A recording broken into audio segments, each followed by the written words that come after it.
नमस्कार। Super India news TV में आपका स्वागत है। मैं हूं राजेश आर्य। आइए देखते हैं आज का विशेष समाचार। मानसिक पराधीनता से मुक्ति का मार्ग। सशक्त राष्ट्र निर्माण के लिए भारत को जो दिशा और आत्मविश्वास चाहिए वह विदेशी विचार प्रभाव से मुक्ति और स्वदेशी मान्यताओं में भरोसे से ही मिलेगा। पिछले दिनों देश की राजधानी में राजपथ को कर्तव्य पथ का नाम देकर गुलामी के एक और प्रतीक से छुटकारा पाया गया।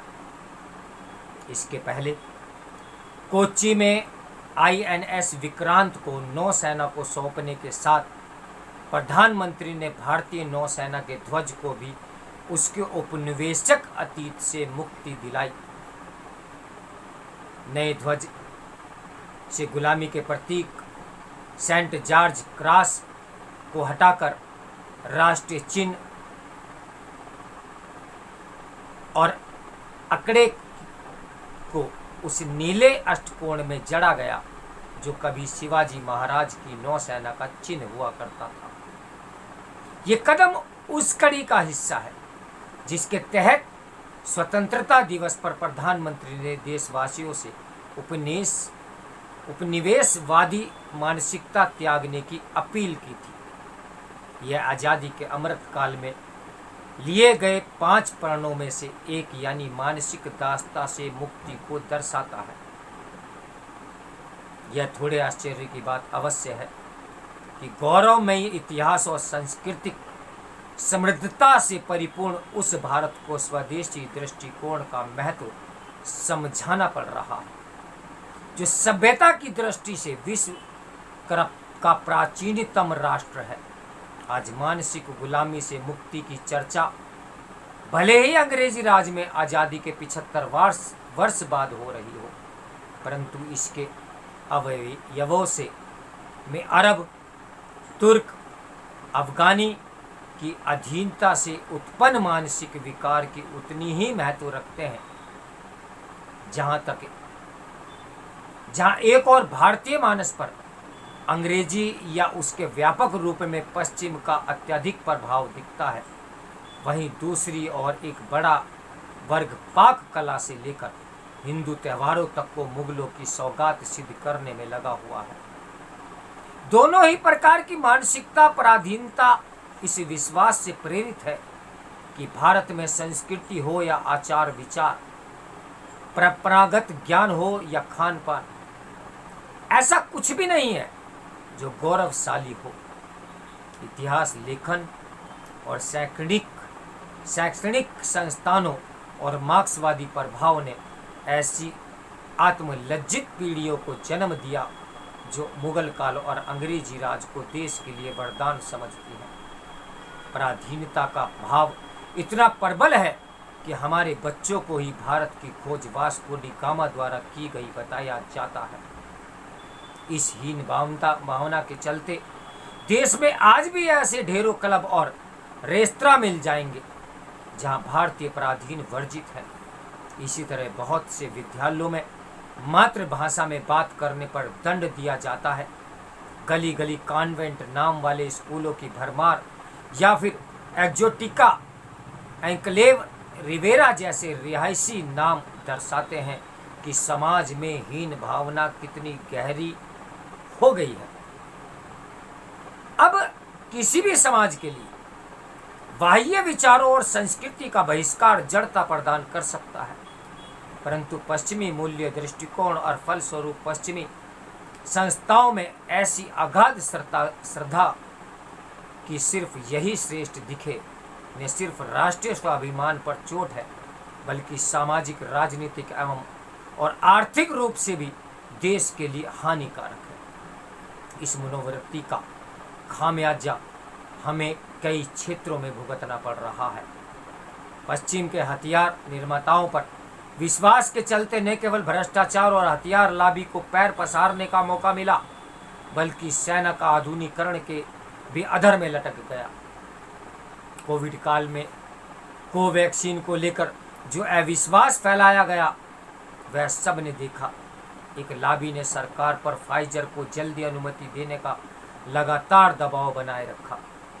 आज भ्रामक प्रशिक्षण के आरोप झेल रही फाइजर पर पश्चिम में ही विश्वसनीयता का संकट मंडराया हुआ है।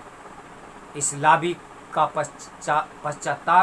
पाश्चात्य प्रेम कितना गहरा है, इसकी मिसाल नौसेना ध्वज से ही मिलती है।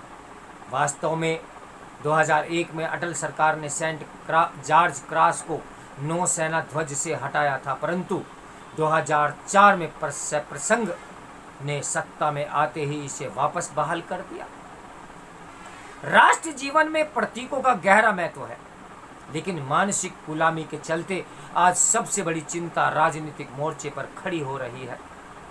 ऐरे गैरे संस्थान, प्रेस स्वतंत्रता, धार्मिक स्वतंत्रता, मानवाधिकार सूचकांकों का फर्जीवाड़ा ठेल भारतीय लोकतंत्र को धौंस देने का प्रयास कर रहे हैं। इन सूचकांकों की कोई विश्वसनीयता न होते हुए भी एजेंडाधारी ताकतें उन्हें महत्व देती रहती हैं।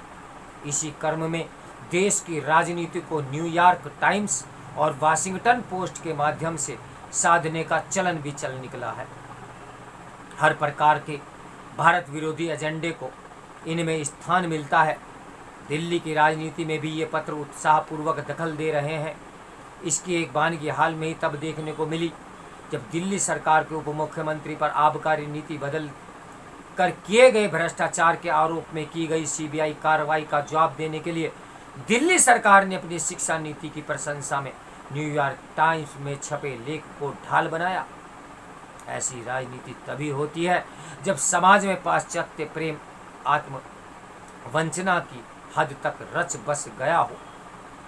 आखिर किसी राष्ट्र के पुनरुत्थान में जितना महत्व आकांक्षाकृत समाज, राजनीतिक सुचिता, सही अर्थनीति, मजबूत संस्थाओं और व्यवहारिक सामरिक नीति का होता है, उतना ही निज गौरव और स्वाभिमान का भी। इसी महत्व के चलते 19वीं शताब्दी के उत्तरार्ध में पश्चिम से टक्कर लेने के लिए जापान ने तकनीक, उद्योग आदि क्षेत्रों में हुई आधुनिक प्रगति को पुरातन जापानी मूल्यों के साथ गूंथकर मेइजी इशिन यानी पुनर्स्थापना की जन्म दिया।